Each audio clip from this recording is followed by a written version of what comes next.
I had a unique experience once. Met an old man at the park doing acrobatics who offered to train me in his monkey-style acrobatics. Oh, we're going to get in trouble from the Toyama tourist department saying, what you telling people to not come here in summertime for? It's a puppet, but it moves by themselves without any...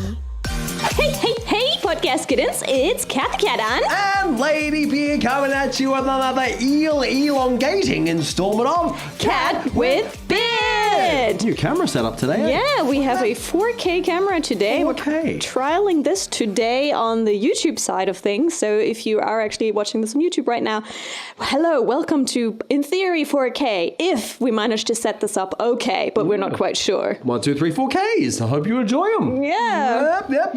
What are we talking about today in 4K, Cathy Cat? Today is another Japan travel episode, and we're going to talk about a different region of Japan, and this time it's Chubu. Chubu. And Chu has the Chu for middle, and it's pretty much right slam bam in the middle of Japan. Oh, I thought it was chew as in like give someone a kiss. Just chew. Sure, chew yeah. you, Chubu. Chew you, Chubu. Incorrect, I guess. So what kus or kens? What's the prefectures? What prefectures are contained within Chubu, Cathy Cat? Can you lay down a beat?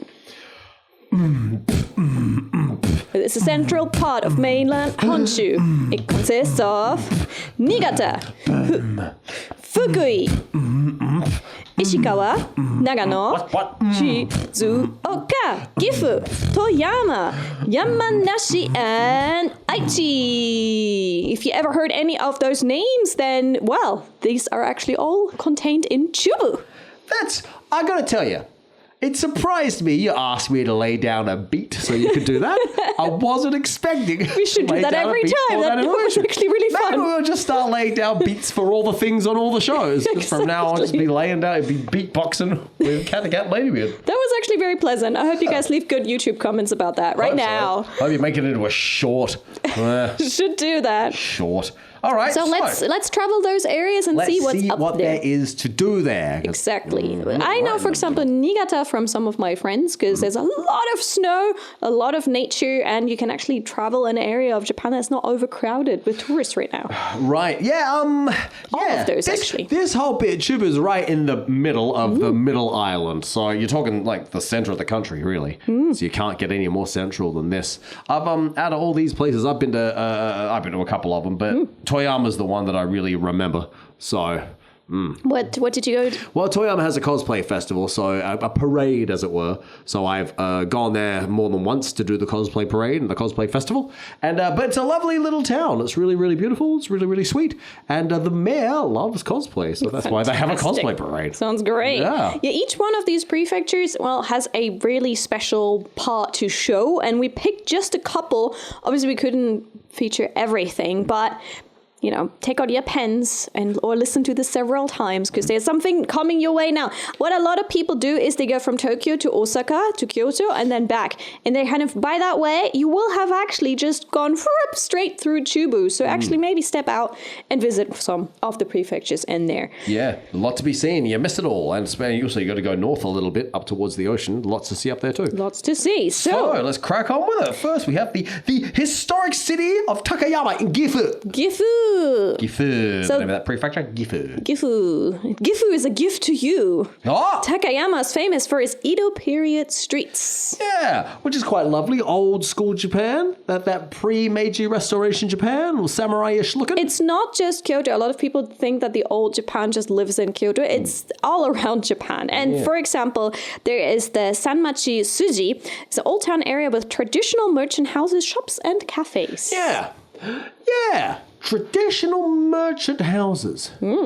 There's also Takayama Jinja, a former government building that is now a museum. Good. Sounds good. It's more for if you're into the history. If you have the chance to come to Japan and you're interested in Gifu, if you're visiting April to October, check out the Takayama Matsuri. Yes. One of Japan's most beautiful festival. This festival is registered as a UNESCO Cultural Heritage Site and features gorgeous stalls loaded with karakui dolls. Shiori, what are karakui dolls? I don't know how to explain it. It's like a robot without using any electronics. Like a puppet. Like a puppet? A robot without electricity? Yeah. Okay. Like a puppet, yeah, it's a puppet, but it moves by themselves without any Moves by itself. It's like a オルゴールみたいな感 Oh, じ。 you wind them you up. wind Oh, them God, up. yeah. Oh, Oh, my God. Oh, my God. Oh, What God, kind of no. possessed? Oh, no. This is like the film Child's Play. There's a possessed doll. All right. No, I because love it our was, horror episodes. it's like Edo period type of like artisans made those dolls, and then they move like with the what is called zenmai, like tiki tiki tiki tiki tiki tiki. You Wind wind it up, up. clockwork. Yeah, you wind That up. one. Okay, yeah. No, after all of our horror episodes and your love for horror, for a moment you had me there with like dolls that move by themselves. I'm like, oh my goodness. Especially in festival form. Like that sounds like a horror film, doesn't it? A bunch of kids go to the festival expecting this great experience in Japan. It turns out the horror dolls must be fed. So that's what these outsiders are there for. There's tribute to the horror dolls. Sounds like a story that Shiori should read. I was going to say. And then exactly I'll write right. it. You read it. We got ourselves a deal. Here we Everyone's go. happy. And UNESCO. How do you UNESCO Heritage list a festival? That's fantastic, yeah. There's also Hida no Sato. That's an open-air museum located near Takayama. That's showcasing traditional rural life. So it kind of goes about traditional rural life. There are a lot old farmhouses, traditional crafts. You can look at people doing that and you try your own hand at some of the traditional crafts there. Let's go to a different area. All right, let's crack on with our adventure. A Chubu adventure. We have a Tateyama Kuroba, the Alpine route in Toyama Prefecture. Yeah, my buddy Toyama Prefecture. So this, I've not been to this, but this looks remarkable looking at this photo. It is. What are we talking about? Oh my goodness, this is one of the most scenic spots in Japan. They have these walls of snow. So imagine there's just snow going up like 5 stories or something, and then there's like a corridor through the snow that you can walk through, and there's just walls of snow either side of you. I imagine it would feel extremely kind of ominous and daunting, because if that snow decides to cave in, goodbye everyone who's in this snow valley, right? But this is Japan, and generally everything is kept very safe, and you can only go through the snow walls in a certain season and a certain time. Are these snow walls naturally occurring phenomenon, or do they get carved out? No, generally, at least I have been to one of those snow walls, not in Toyama, but actually in Aomori. And so first of all, there's snow falls, there's tons and tons of snow, and then professionals will go through and pave the path, and they will check it's safe. And after they've done that, then it will be open again just for a limited amount of time. So, Imagine being the snow wall professional you're like a snow engineer. So Japan sees some of the most snow in the entire world, so it would make sense. And a lot of the areas where we're talking about are actually very known to be very snow heavy, so like Niigata and such. And here we're talking about Toyama as well, having their own snow wall. It's beautiful, and people had to survive knowing that there is a lot of snow and they might be cut off once or twice during the winter.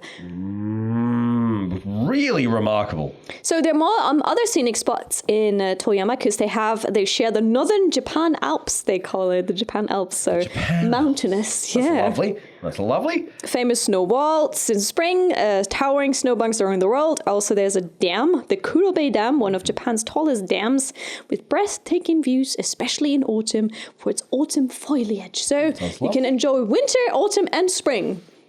Yeah, stay away in summertime, I guess. In summer you go cosplay. There you go. There you go. Here we are. Yeah, all the seasons. Oh, we're going to get in trouble from the Toyama tourist department saying, what are you telling people to not come here in summertime for? No, we didn't say that. In summertime, that actually is when the cosplay parade is. Well, there you go. We closed the circle. We're actually going back to the Gifu gift of Gifu. Back to Gifu.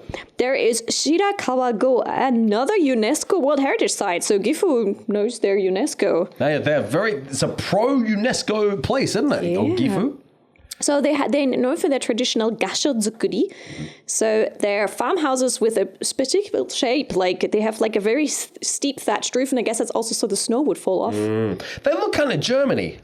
They have like the German vibe too. It's just that the roofs are even steeper, and they cover kind of like 4 floors instead of 2 or 3. Like the roof's just like 1, 2, 3, or 1, 2, 3, 4 floors are just covered by that gigantic roof. Probably again, so the snow just goes off it. That's the idea. Is that these triangular houses? They're very appealing to look at, aren't they? Yeah, Really probably delightful. very magical in winter when there's snow. Yeah, quite remarkable. Have you been to these triangular houses? I have not been to the triangle. Have you been to the triangle? No, but I feel like you travel domestically domestically within Japan a lot more than I do, you know? Yeah, definitely. But I have unfortunately not had the pleasure so much to be in Gifu. Invite me over. I would love to check out Gifu. Hey, Ask Japanese comes to Gifu. That's what's going to happen. Hey, Cat with Beard comes to Gifu. Yeah, we should Gifu it up. The gift of Gifu. Government. Invite us to Gifu. Yeah, invite us over. There's also Shida Kawago Deaibashi. So that was awarded a JSCE Design Award for Grand Prize 2023. So they know what they're doing. It looks good there. What's the JSCE? Japan Society for Creative Engineering. Or Japan Society for Construction and Engineering. What else could it possibly be? I think you got it almost right. Yes. Oh, See? good. Yes. Tell me I'm amazing. You're amazing. Yes. You're great. Thank you very much. You're fantastic. You know what? This is. You're the beard. You're the Yes. Ladybeard. Yes. Yes. I am. That's correct. Fantastic. We could make up a funny name for it, like my goodness. the Japan shogunate comedy empress. You're the comedy empress. You're the okay. Anyway. Let's move on. Different prefecture. We're going now to Aichi Prefecture. Sometimes I enter a gag with no way out of the gag. Yeah. Stuck in the gag. Yes. Oh my gosh. Nagoya, a modern metropolis with a rich history. Yep, that's in Aichi. Nagoya is a big old important city, isn't it? Nagoya is known, I think more known. Also apparently has great ramen there. And that's where the World Cosplay Summit is as well. Yeah. And also they're the ones where the famous Shachihoko, those like dolphin-like creatures that are on top of roofs that look like fish. I like how it's a dolphin-like creature. No one knows exactly what it is, but it's dolphin-like. Mysterious creature. Shez, do we know what it actually is? Let's call you Shez. Shoz, do we know what it actually is? It's like a fish, Okay. but upside down. It's an upside-down fish. Upside down fish, but that As he's in- on rooftops and people love the upside down fish on rooftops. It's famous. All right. So usually when they make castle in those period of time, they made they put some water related creatures, hoping that there would be no fire because the whole building was made of wood. That's good. So water That's good, it's creatures are wise. on there, so hopefully there's no fire in the castle. That's wise. All right, I like that. I can get behind that. Okay, happy okay. days. All right, hang on. So where's that now? That's Nagoya Castle. Yeah. The All right. Nagoya Castle. Also, they have lots and lots of cherry blossoms on the castle ground, so it's nice for a stroll there. Oh, wait, you head on over there in March during cherry blossom season. There's also famous local specialities. Specialties? What do we got here? The hitsumabushi, not the himatsubushi, the hitsumabushi. Yeah. So that's a grilled eel. Grilled eel. Sounds delicious, actually. yes. Do you like the eel?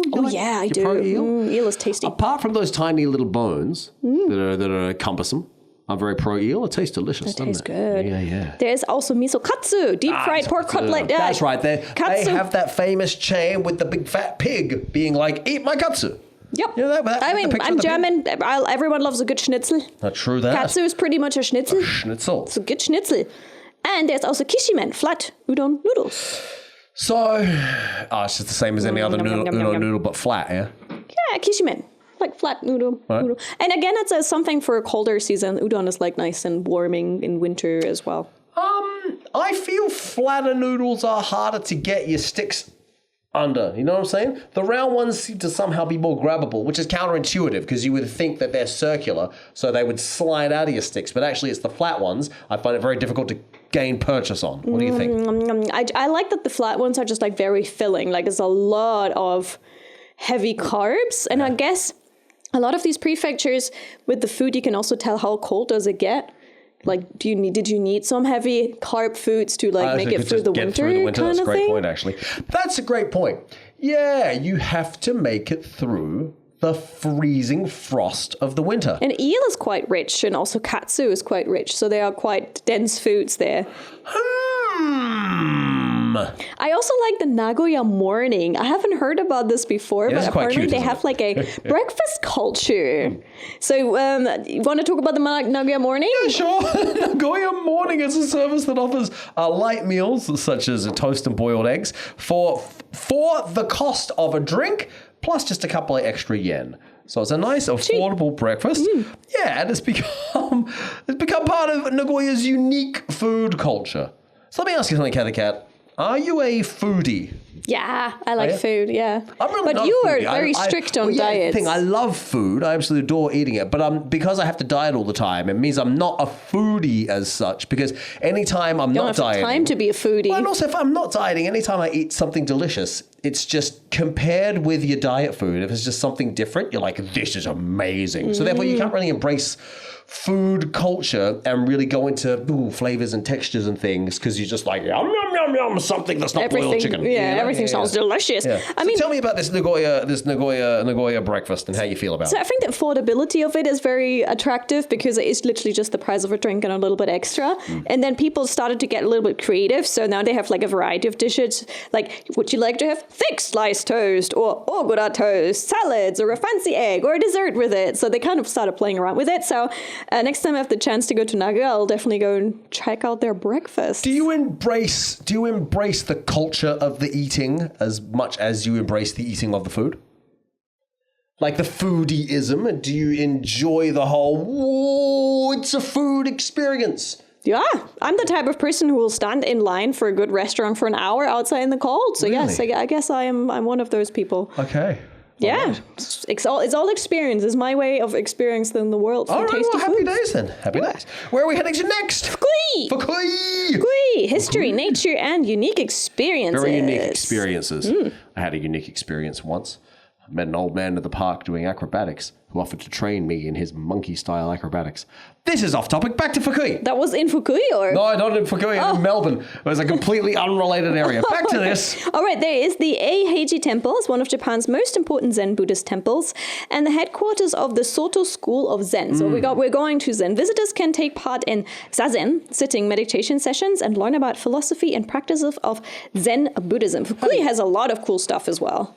Where's that Fukui? Yeah. Fukui also, as far as I remember, I have done a feature on NHK about Fukui before too, where again, we were actually at a beautiful temple. It was kind of cold, but we also talked about Fukui and the Fukui ninjas. Fukui has like a family of ninjas there as well. There's also a little ninja village there, so might be another thing. But not ninja related. We also have just other sites there. So next one would be the Tojunbo Cliffs. Okay, yes, these look amazing. Tell us all about the cliffs, Cathy Cat. So that's a dramatic stretch of coastline known for their towering rock formations that rise sharply from the Sea of Japan. The cliffs are popular locations for suspense dramas and movies. Legend has it that the cliffs were named after a Buddhist monk who was thrown into the sea, and today they are one of Fukui's most famous natural landmarks. All right, but back to the Buddhism, because they got the Zen Buddhism and meditation there's a as lot well. of that in there. They threw a Buddhist into the sea. If you ever want to maybe do some Zen meditation or stuff like that, maybe Fukui might be the place you want to go to. How do you feel about meditation?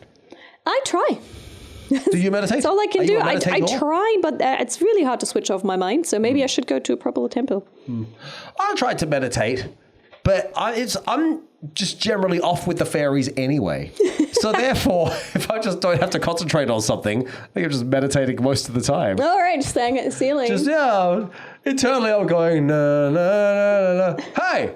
And that's like 70% of my life. And your song's probably playing in the background to that. Exactly right.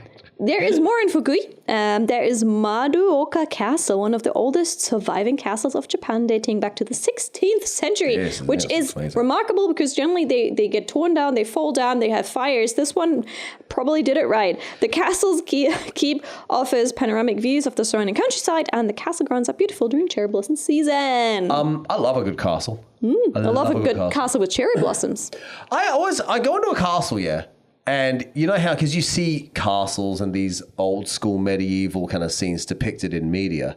And I always kind of, when I'm in a castle, always wonder how accurate those depictions are. I'm always thinking about the space we're in and how many people would be occupying any of these spaces at any particular time. What I find surprising with a lot of Japanese castles is that on the picture, they look gigantic, and then you come close and it's like, oh, this is a family home. Some castles are kind of small, relatively actually. petite. Not quite sure about Maruoka Castle, though. But stick your princess up the top, and that way, Mario's got something to aim for. Exactly. Yeah. So another one, but that one is actually quite known because a lot of people who travel from Tokyo out for a little day trip, they go to Shizuoka, which is known for nature tea and their view of Mount Fuji. Fujirific.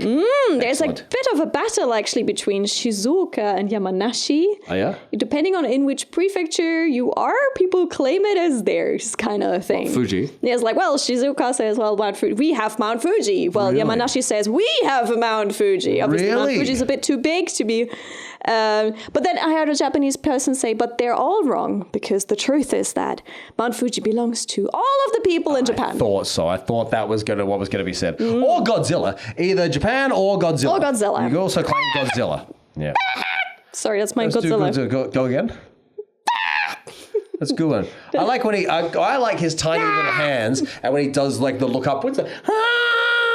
That's how I enjoy Godzilla the most. Yes, good Mama Godzilla here. Yeah. So, Mount Fuji, you can tackle the lower trails of this iconic mountain, the Fujinomiya Trails.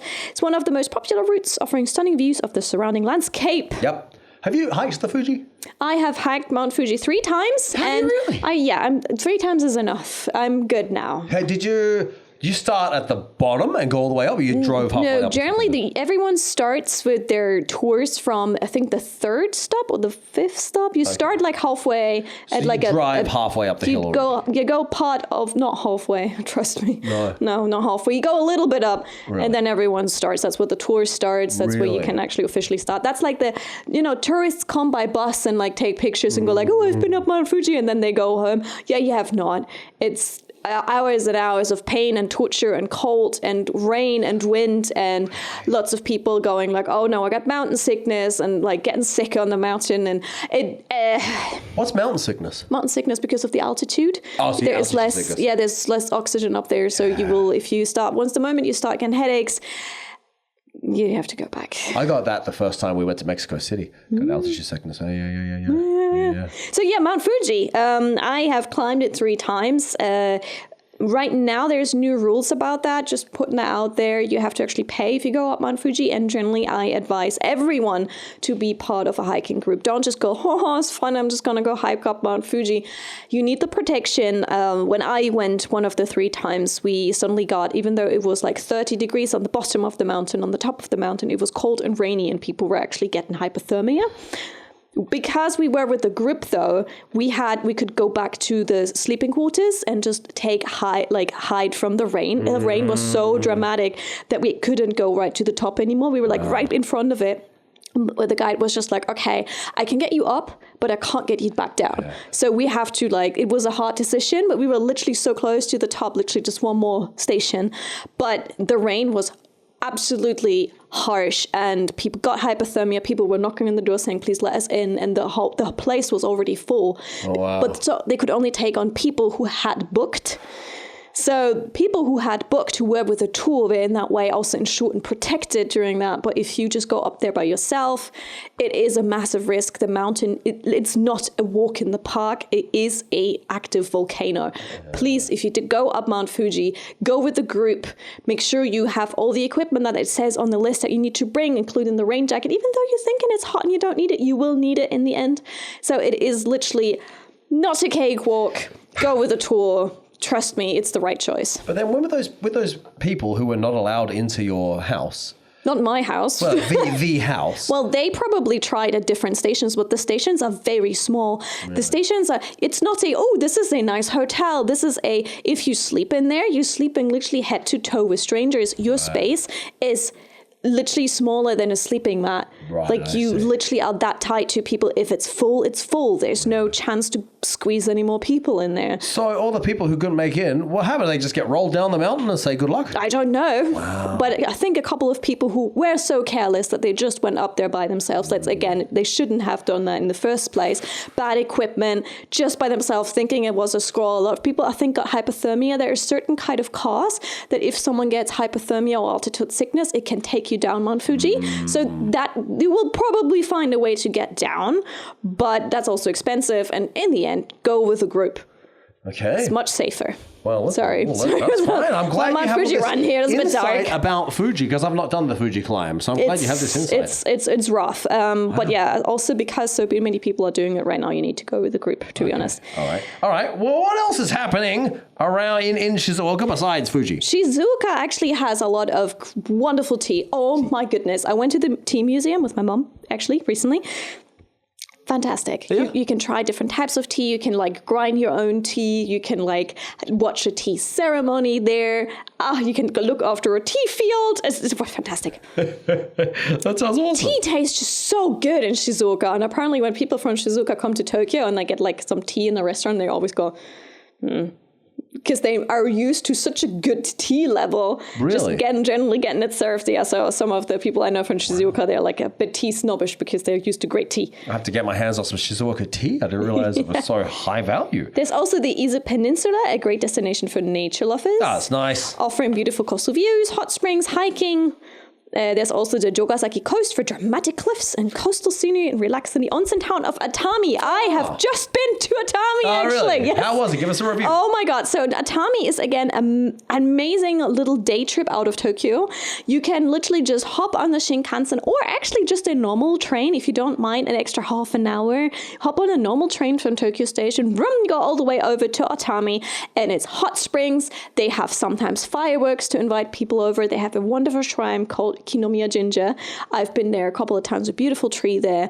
They have really Instagrammable snacks and sweets. So for example, Atami pudding is there. I love showing people around Atami. There's also another very good tea place there. So I generally, I think I streamed now the second or third time from Atami, just showing people around because I feel quite passionate about it.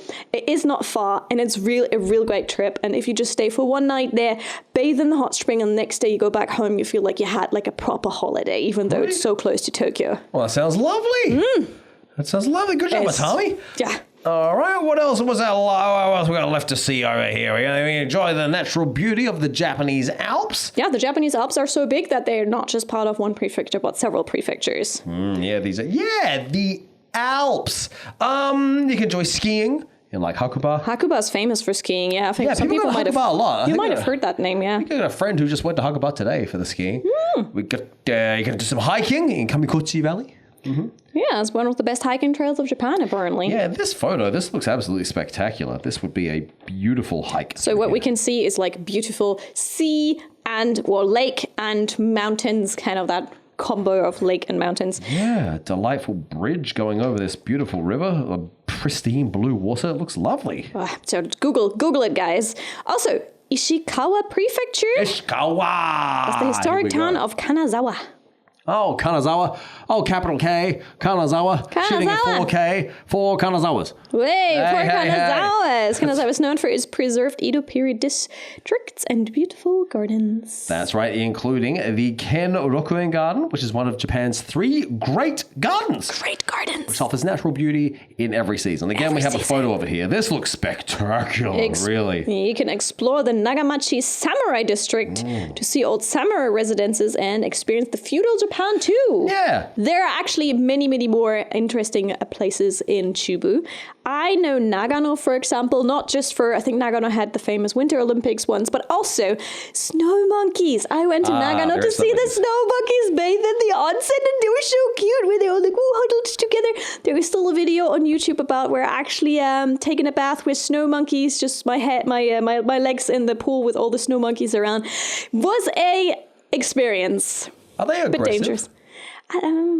There's a bit of a story there, actually, yeah. So if you watch the video, it looks really fun, it looks really nice, it looks really beautiful. It was, however, a season when the monkeys were quite aggressive. Really? So while the whole team of the staff went back, and it was just me and the director at that point in time, suddenly 2 aggressive monkeys starting to have a battle behind me. Really? And the director was just like, do not make eye contact. Do not make eye contact. They will see it as like an aggressive behavior. And I'm just sitting there going like, don't kill me. And behind me, the monkey goes past going, Really? Once that monkey is gone, we're like, okay, let's go. And then, yes.